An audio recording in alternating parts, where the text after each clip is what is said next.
नमस्कार. गोखले एज्युकेशन सोसायटीच्या doctor T के Tope arts आणि कॉमर्स नाईट कॉलेज परेलचं आमचं कॉलेज आहे. 1984 साली स्थापन झालेलं. आज त्याला 37 वर्ष पूर्ण झाली. राज्यशास्त्र विभागातर्फे ही राज्यस्तरीय व्याख्यानमाला आयोजित करण्यात आली आहे.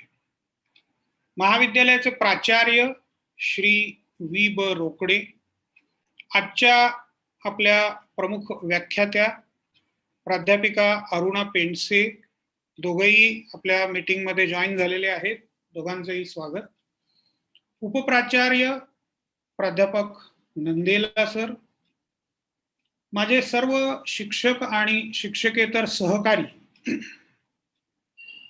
महाराष्ट्रातील सर्व प्राध्यापक, विद्यार्थी, स्वतंत्र अभ्यासक आणि उपस्थित सर्व, मोठ्या प्रमाणावर नोंदणी झालेली आहे. नोंदणी अजूनही चालू आहे.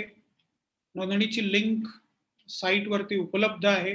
मी इथे नंतर चॅट बॉक्समध्ये पण ती लिंक देईन आणि तुम्हाला नोंदणी आणखीनही चालू ठेवता येईल. एकदा नोंदणी केल्यानंतर पुढचे 8 दिवस ती लिंक वापरता येईल. व्याख्यानमालेचा थोडक्यात मी तुम्हाला परिचय करून देतो. व्याख्यानमालेमध्ये कोणकोणती व्याख्यानं आहेत आणि कोणकोणत्या विषयासंबंधी कोण बोलेल हे थोडक्यात मी तुम्हाला इथे सांगतो. आज उद्घाटनाच्या कार्यक्रमाने आपण सुरुवात करणार आहोत. उद्घाटनपर व्याख्यान प्राचार्यांचं झाल्यानंतर प्राध्यापिका अरुणा पेंडसे या न्यायमूर्ती महादेव गोविंद रानडे यांचे राज्यसंस्था आणि अर्थकारण विषयक विचार या विषयावरती बोलतील. व्याख्यान साधारणपणे तास ते 1.5 तास चालेल आणि त्यानंतर प्रश्नोत्तरांचा कार्यक्रम असेल. प्रश्न तुम्ही चॅट बॉक्समध्ये टाकू शकता किंवा नंतर प्रत्यक्षात विचारू शकता. आत्ता मी सगळ्यांना विनंती करेन की त्यांनी आपले ऑडिओ व्हिडिओ सहसा बंद ठेवावेत. प्रश्न विचारण्यासाठी आपण वेगळा वेळ देणार आहे, त्यावेळेला ऑडिओ चालू करायला हरकत नाही किंवा व्हिडिओ सुद्धा चालू करायला हरकत नाही. उद्या 23 जुलै श्री मिलिंद बोकील हे महात्मा गांधींचे राज्यविषयक विचार याविषयी बोलतील. त्या वेळेला त्या वक्त्यांचा सविस्तर परिचय आपण करून देणार आहोत. त्यामुळे आत्ता त्याच्यामध्ये मी वेळ फारसा घालवत नाही. 24 जुलै शनिवार दुपारी 4 ते 6 सगळ्या वेळा सारख्या आहेत. दुपारी 4 ते 6. आजची फक्त वेळ थोडीशी आपण वेगळी ठेवली. 4 ते 4:30 हा थोडासा प्रस्तावनेचा आणि उद्घाटनाचा कार्यक्रम आणि त्यानंतर 4:30 ते 6:30 आपलं व्याख्यान आणि प्रश्नोत्तरांचा कार्यक्रम, असा आजचा शेड्यूल आहे. तर 24 जुलैला श्री हर्ष जगझाप, प्राध्यापक हर्ष जगझाप, सावित्रीबाई फुले पुणे विद्यापीठामध्ये ते प्राध्यापक आहेत. तर ते डॉक्टर बाबासाहेब आंबेडकरांचे विवेकाधिष्ठित आणि मूलगामी सुधारणा या विषयावरती मार्गदर्शन करते. 26 जुलैला सोमवारी, रविवारी ब्रेक असणार आहे. सोमवार 26 जुलै दुपारी 4 ते 6 प्राध्यापक अशोक चौसाळकर आगरकरांच्या विवेकनिष्ठ राष्ट्रवादाविषयी बोलतील. चौसाळकर सर सगळ्यांना आपल्याला माहिती आहे, शिवाजी विद्यापीठामध्ये विभाग प्रमुख आणि प्राध्यापक म्हणून ते निवृत्त झाले. अनेक त्यांची पुस्तकं प्रसिद्ध आहेत. युट्यूबवरती अनेक व्हिडिओज आपल्याला पाहायला मिळतील. मी काही परिचयाचे या साईटवरती, या पेजवरती खाली काही लिंक्स पण दिलेल्या आहेत. 27 जुलै मंगळवार प्राध्यापिका संजोत आपटे, ज्या उपप्राचार्य आहेत पुण्याच्या SP कॉलेजच्या, त्या नेहरूंच्या समाजवादाविषयी बोलतील. बुधवार 28 जुलै दुपारी 4 ते 6 श्री सुभाष वारे, समाजवादी चळवळीतील पूर्णवेळ कार्यकर्ते, ते लोहियांच्या समाजवादाविषयी बोलतील. 29 जुलै प्राध्यापिका चैत्रा रेडकर, ज्या सहयोगी प्राध्यापक आहेत आणि उपविभाग प्रमुख आहेत मानवीय विद्या म्हणजे ह्युमॅनिटीज आणि समाजशास्त्र विभागामध्ये Indian institute of science education and research पुण्यामध्ये केंद्र सरकारची ही संस्था आहे, त्या संस्थेमध्ये त्या उपविभाग प्रमुख आहेत. तर त्या 2 दिवस आपल्या या व्याख्यानमालेमध्ये बोलणार आहेत. पहिल्या दिवशी त्यांचा विषय असेल सावरकरांचा हिंदू राष्ट्रवाद आणि दुसऱ्या दिवशीचा म्हणजे 30 जुलैचा विषय असेल राष्ट्रवादाची टागोर प्रणीत समीक्षा. हे विचारवंत निवडताना मुंबई विद्यापीठाचा 3rd इयर BA चा जो सिलेबस आहे त्याचा आधार घेतलेला आहे. या व्याख्यानमालेमध्ये जे प्राध्यापक आणि अभ्यासक सहभागी झालेले आहेत त्यांचा या सिलेबसच्या फॉर्मेशनमध्ये बराच प्रत्यक्ष अप्रत्यक्ष सहभाग होता, त्यामुळे ते त्याच्याविषयी अधिक चांगल्या प्रकारे विवेचन करू शकतील. तर ह्या सिलेबसमध्ये 8 विचारवंतांचा समावेश केलेला आहे. आधुनिक भारतीय राजकीय विचार हा तसा पाहायला गेला तर राजाराम मोहन रॉय यांच्यापासून सुरू झाला असं मानलं जातं. राजाराम मोहन रॉयांना पहिला आधुनिक भारतीय राजकीय विचारवंत 1772 ते 1833 हा त्यांचा काळ, म्हणजे साधारणपणे 18वा आणि 19वा शतक. 19व्या शतकाच्या अगदी सुरुवातीच्या काळामध्ये त्यांनी आपले महत्वाचे विचार मांडले, ब्राह्मो समाजाची स्थापना केली, वेगळा धर्म काढण्याचा प्रयत्न केला.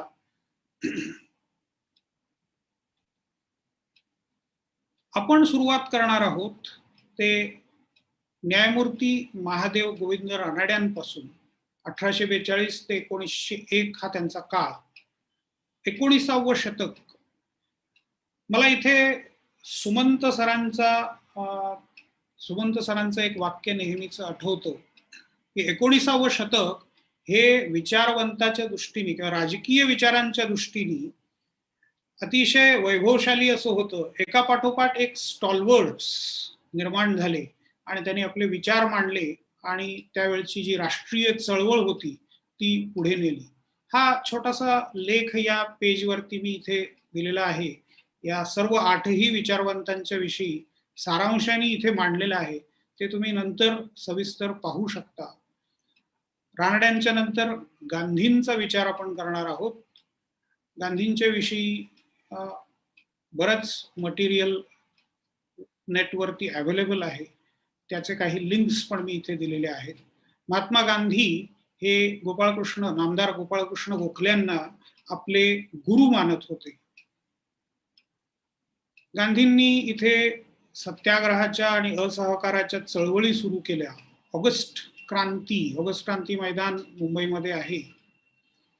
अनटू दिस लास्ट या पुस्तकाच्या वाचनापासून त्यांचे विचार मोठ्या प्रमाणावरती बदलायला लागले. त्याचं त्यांनी ट्रान्सलेशन केलं.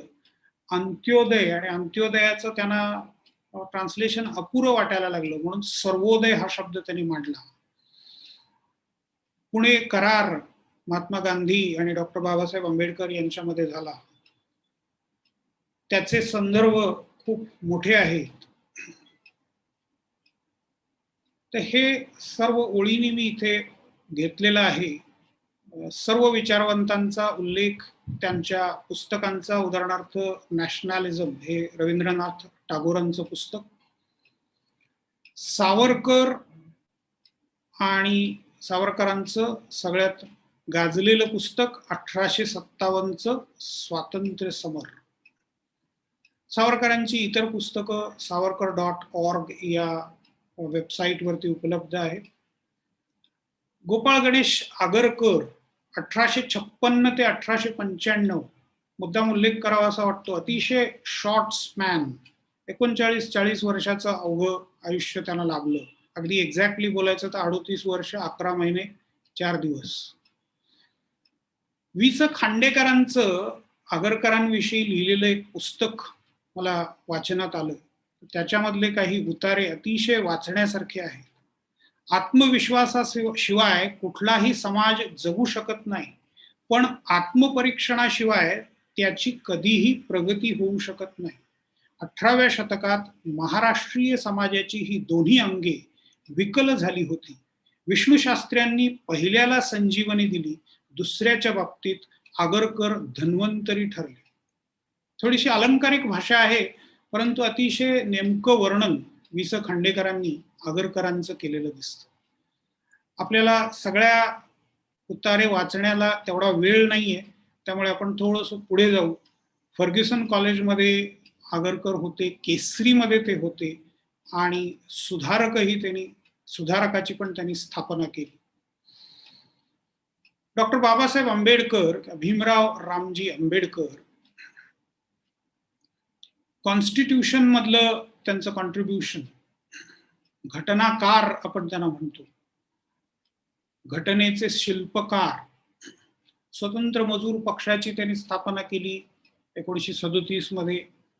त्यांचं सगळं वाङ्मय महाराष्ट्र सरकारने या व्हॉल्युम्स मध्ये उपलब्ध करून दिलेलं आहे.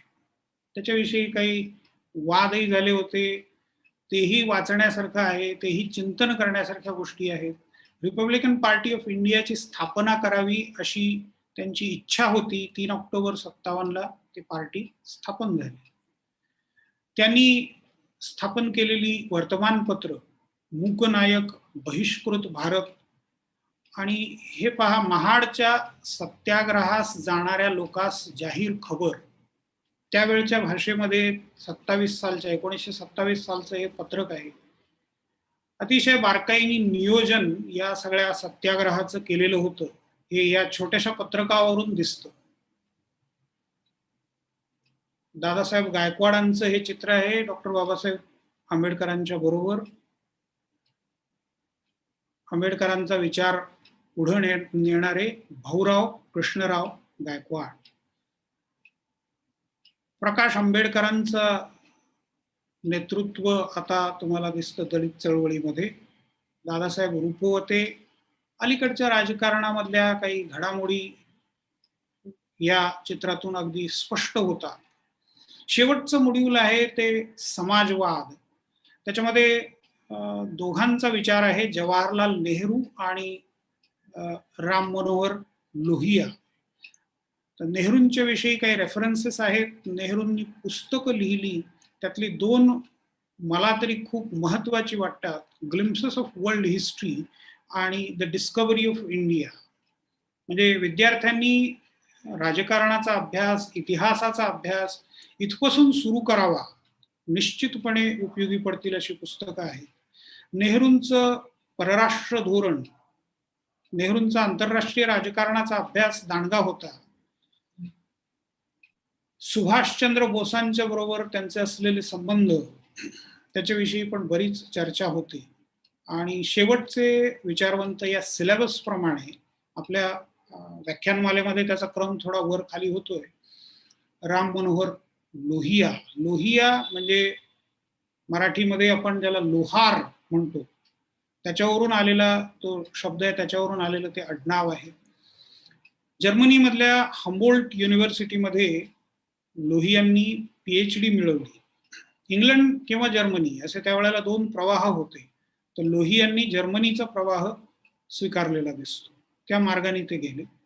त्यांची लिहिलेली ही पुस्तकं पहा, हिंदू बनाम Hindu, guilty men of India's partition, सप्तक्रांतीविषयी ते लिहितात. तर या 8 विचारवंतांचा अभ्यास आपल्याला करायचा आहे.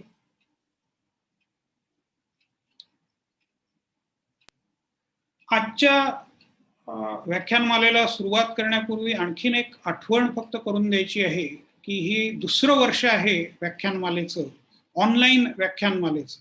अर्थात त्याला कोविडचा संदर्भ आहे. कोविडमुळे बदलत चाललेली परिस्थिती आणि त्याच्यामुळे आपल्याला जे काही बदल शिक्षणाच्या क्षेत्रामध्ये पण करावे लागत आहेत, त्यातला एक भाग म्हणजे हे सगळं ऑनलाईन आपण आणतो आहे. ऑनलाईन मध्ये फायदे बरेच आहेत असं मला तरी जाणवतं की त्याच्यामध्ये नियोजन खूप सोपं जातं, आर्थिकदृष्ट्या पण ते खूप सहज सोपं होतं आणि मोठ्या प्रमाणावरती आयोजन करता येतं. संख्येचं बंधन फारसं राहत नाही आणि सगळ्यांपर्यंत सहजपणे आपल्याला पोहोचता येतं. मागच्या वर्षी याच वेळेला साधारणपणे जुलै महिन्यामध्येच 4 व्याख्यानांचं आयोजन करण्यात आलेलं होतं. पाश्चिमात्य राजकीय विचार हा त्यावेळेचा विषय होता आणि ग्रामसी, सिमॉन दी बोहा, विल किमलिका, जॉन रॉल्स याविषयी डॉक्टर संहिता जोशी, डॉक्टर रेडकर, प्राध्यापिका उत्तरा सहस्त्रबुद्धे आणि प्राध्यापिका संजूत आपटे या सर्वांनी आपले विचार मांडलेले होते. ते सर्व विचार आजही यूट्यूबवरती उपलब्ध आहेत. ते तुम्ही पाहू शकता, ऐकू शकता. प्रेझेंटेशन्स खूप खूप चांगली केली गेलेली होती.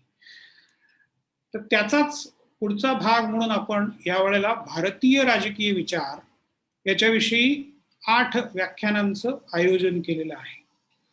पहिल्या व्याख्यात्या आपल्या आहेत त्या प्राध्यापिका अरुणा पेंडसे. पेंडसे मॅडम 1977 मध्ये पुणे युनिव्हर्सिटीमधून MA त्यांनी केलं पॉलिटिकल सायन्स डिपार्टमेंटमधून. त्यानंतर 1982 मध्ये institute of social studies Hague Netherlands इथून एक पोस्ट ग्रॅज्युएट डिग्री त्यांनी घेतलेली आहे आणि त्यानंतर कीर्ती महाविद्यालयामध्ये प्राध्यापिका म्हणून बराच काळ त्यांनी अध्यापन केलं. विभाग प्रमुख म्हणून त्या तिथे कार्यरत होत्या. साखळकर सर तिथे होते. साखळकर सरांच्या नंतर त्या विभाग प्रमुख झाल्या आणि तिथून पुढे त्या विद्यापीठामध्ये, मुंबई विद्यापीठामध्ये सिव्हिक्स अँड पॉलिटिक्स डिपार्टमेंटमध्ये प्राध्यापक म्हणून रुजू झाल्या आणि अलीकडेच तिथून त्या निवृत्त झाल्या. त्यांचा PhDचा विषय शेतकरी संघटनेच्या संदर्भात होता, शरद जोशींच्या शेतकरी संघटनेच्या संदर्भात. त्यांचा शेतकरी चळवळीचा अभ्यास दांडगा आहे. आंतरराष्ट्रीय संबंध हा त्यांचा अभ्यासाचा विषय आहे आणि पॉलिटिकल आयडिओलॉजीज आणि पॉलिटिकल थॉट हाही त्यांच्या अत्यंत आवडीचा विषय आहे. राज्यशास्त्राचा जे डिक्शनरी म्हणजे मराठीतून एक शब्दकोश तयार केलेला होता त्याच्यामध्ये त्यांनी मोठं कॉन्ट्रीब्युशन दिलेलं होतं आणि मी पाहिले त्यांच्या एकूण करिअरमध्ये त्यांच्या बरोबर काम करण्याची संधी. 3 वर्ष मी कीर्ती महाविद्यालयामध्ये त्यांच्या बरोबर काम केलेलं होतं सुरुवातीच्या काळामध्ये. तर ती संधी मला मिळालेली होती आणि प्रसंगी वादविवाद बरेच होतात. राजकारण किंवा राज्यशास्त्र किंवा राजकीय विचार हा तसा वादग्रस्त किंवा वाद तिथे असणारच आहे. राजकीय विचार म्हटलं की वाद येतो, राजकीय विचार म्हटलं की निश्चितपणे तो येतो. तर ते हाताळण्याचं मॅडमचं कौशल्य मी कित्येक वर्ष बघत आलेलो आहे. म्हणजे सिलेबसमध्ये कोणाचा समावेश करावा आणि कोणाचा करू नये याच्या संबंधी काही वेळेला काही वाद होतात, अगदी वेगवेगळ्या पातळीवर जाऊन होतात, पण ते अत्यंत समर्थपणे हाताळून सगळ्यांचं समाधान होईल असं उत्तर सगळ्यांना देऊन मॅडमनी प्रत्येकाचं समाधान केलेलं मी अनेक वेळेला कॉन्फरन्सेसमध्ये, सेमिनार्समध्ये पाहिलेलं आहे. त्यांचं भाषेवरती प्रभुत्व आहे ते आता तुम्हाला जाणवेल व्याख्यानामध्ये. तर अधिक वेळ न घेता मी आता प्राचार्यांना विनंती करतो की त्यांनी आपलं उद्घाटनपर व्याख्यान सुरू करावं.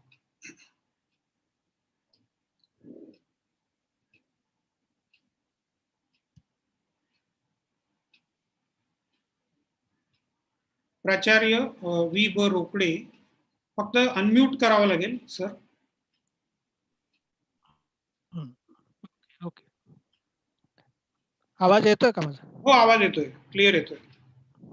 हॅलो, आवाज येतोय. थँक्यू. हा, ओके. डॉक्टर TK टोपे रात्र महाविद्यालयाच्या राज्यशास्त्र विभागाने आयोजित केलेल्या 8 वेगवेगळ्या व्याख्यानांचा आता प्राध्यापक बुवा सर यांनी तुमच्या पुढे त्याचा आलेख मांडलेला आहे. 22 तारखेपासून ते 30 तारखेपर्यंत आपण वेगवेगळ्या विचारवंतांचे विचार, त्यांचा अभ्यास करणाऱ्या त्या क्षेत्रातल्या दिग्गज व्यक्तींकडून समजून घेणार आहोत. आपल्या शंका कुशंका त्यांना विचारणारही आहोत. त्याच्यामुळे ही व्याख्यानमाला जी आहे महाराष्ट्र पातळीवर घेतलेली, ही संवादात्मक अशा स्वरूपाची होणार आहे. हे बुवा सरांनी त्यांच्या प्रास्ताविकामध्ये सांगितलेलं आहे. या व्याख्यानमालेचा उद्देश अभ्यासक्रमाच्या वरती आधारित असला, त्याचा तपशीलवार परिचय व्हावा आपल्या विद्यार्थ्यांना आणि या क्षेत्रात जे इंटरेस्टेड आहे, जे रस घेणारी मंडळी आहे त्यांनाही व्हावा, असा दुहेरी विचार प्राध्यापक बुवा सरांनी ठेवून ही व्याख्यानमाला आयोजित केलेली आहे. त्याचं मी स्वागत तर करतोच, पण त्यांचं अभिनंदन देखील करतो. जसं सुरुवातीला बुवा सरांनी सांगितलं, की मागच्या वर्षी पण आपण अशी व्याख्यानमाला आयोजित केलेली होती आणि ज्या व्यक्तींविषयी आपण ही व्याख्यानमाला आयोजित केलेली होती, ते पाश्चात्य विचारवंत होते. आज आपण बघतोय, की हे 8ही व्याख्यानं जी आहेत, ती भारतातले राजकीय विचारवंत किंवा सामाजिक चळवळीतून पुढे आलेलं नेतृत्व किंवा राष्ट्रवादातून पुढे आलेलं नेतृत्व, त्यांचे राजकीय अंगानं जाणारे विचार, हा आपला व्याख्यानमालेचा गाभा आहे. आणि कुठल्याही शास्त्रामध्ये त्याचे मूलतः 2 भाग असतात. म्हणजे शास्त्र, एका शास्त्राचे अनेक उपशास्त्र होऊ शकतात किंवा अनेक ब्रँचेस होऊ शकतात. पण कुठल्याही शास्त्राचा प्युअर आणि अप्लाइड किंवा शुद्ध शास्त्रे आणि उपयोजित शास्त्रे असे 2 वैचारिक विभाग आपल्याला करता येतात. शुद्ध शास्त्रामध्ये त्या विषयाची सैद्धांतिक भूमिका मांडली जाते आणि उपयोजित शास्त्रांमध्ये त्याचा उपयोग समाजाला किंवा मानवाला कसा होईल याच्याविषयीची माहिती असते. आणि शास्त्र केवळ सैद्धांतिक पातळीवर राहिली तर ती असून नसून सारखीच, म्हणजे ज्ञान आहे पण त्याचा उपयोग केला नाही, असं ते स्वरूप राहील. आणि म्हणून आपण दोन्ही अंगाने, सैद्धांतिक आणि व्यावहारिक किंवा उपयोजित, अशा दोन्ही अंगाने प्रत्येक शास्त्राचा विचार करतो. परंतु जर ज्ञानात्मक अंग जर मागे राहिलं किंवा सैद्धांतिक बाजू जर आपल्याला कळली नाही, तर त्याचा उपयोग नाही. म्हणून सर्वप्रथम त्या त्या शास्त्राच्या वैचारिक भूमिका काय आहेत, त्या विशिष्ट क्षेत्रातल्या, मग पॉलिटिकल सायन्सची राजकीय विषयावरची भूमिका असेल, समाजशास्त्राची समाज, व्यक्ती आणि समाज यांचा संबंध असणारी भूमिका असेल, किंवा मानसशास्त्राची व्यक्तीच्या वर्तनाबद्दलची भूमिका असेल, या वेगवेगळ्या भूमिका आपल्याला निश्चित करता येतात. इथे तुम्हाला असं दिसेल, की भारतातल्या गेल्या 100 वर्षामध्ये वेगवेगळ्या त्या त्या क्षेत्रातल्या आणि वैविध्यपूर्ण अशा विचारवंतांची नावं तुमच्या पुढे बुवा सरांनी दिलेली आहेत. मग महादेव गोविंद रानडेंपासून ते टागोरांच्या राष्ट्रवादांपर्यंत हे विचार अतिशय वैविध्यपूर्ण आहेत आणि सर्वांचा एकत्रित गोषवारा जर तुम्ही लक्षात घेतला, तर तुम्हाला भारतीय समाजापुढचं राजकीय चित्र गेल्या 100 वर्षातलं आणि अगदी अलीकडच्या काळातलं सुद्धा कसं होतं, हे लक्षात येईल. आता ह्यातले काही विचार हे एकमेकांच्या विरोधी नसले तरी ते तसे व्यावर्तक आहेत असं वरवरपणे दिसतं. पण भारतीय समाजाचा विकास आणि भारतीयांचा म्हणून काही प्रगतीच्या अंगाने जाणारा जो भाग आहे, तो प्रत्येकाने आपापल्या विचार शलाकेमध्ये मांडलेला आहे. मला या ठिकाणी फक्त प्रास्ताविकाच्या अंगाने सांगायचं असल्यामुळे मी प्रथम आजच्या वक्त्या ज्या आहेत प्राध्यापिका अरुणा पेंडसे या आपल्या पहिल्या व्याख्यानाचं पुष्प गुंफणार आहेत. त्यांचं स्वागत आपण आता प्रत्यक्ष भेटत नसलो तरी आपण शब्दसुमनाने त्यांचं स्वागत करूया. आणि शब्दांमध्ये मग अनेक प्रकारची फुलं, कितीही फुलं आपल्याला घेता येतात आणि प्रत्यक्ष आपण भेटतो तेव्हा त्याला मर्यादा येतात. तसं या व्याख्यानामध्ये म्हणजे ऑनलाईन या लेक्चरतात हे बुवा सरांनी तुम्हाला सांगितलेलं आहे. या व्याख्यानासाठी आपल्या महाविद्यालयाचे उपप्राचार्य कृष्ण नंदेवाली अनेक लेख या विषयाचे ते त्यांचा इकॉनॉमिक्स हा विषय असला तरी अनेक विषयावर ते लिहितात. महिलांच्या आणखीन राजकीय अंगाने सुद्धा त्यांनी महात्मा गांधींचे विचार अनेकदा मांडलेले आहेत. त्यामुळे त्यांचंही मी स्वागत करतो. बुवा सरांनी हे व्याख्यान आयोजित केल्याबद्दल व्याख्यानमाला आयोजित केल्याबद्दल त्यांचं अभिनंदन करतो.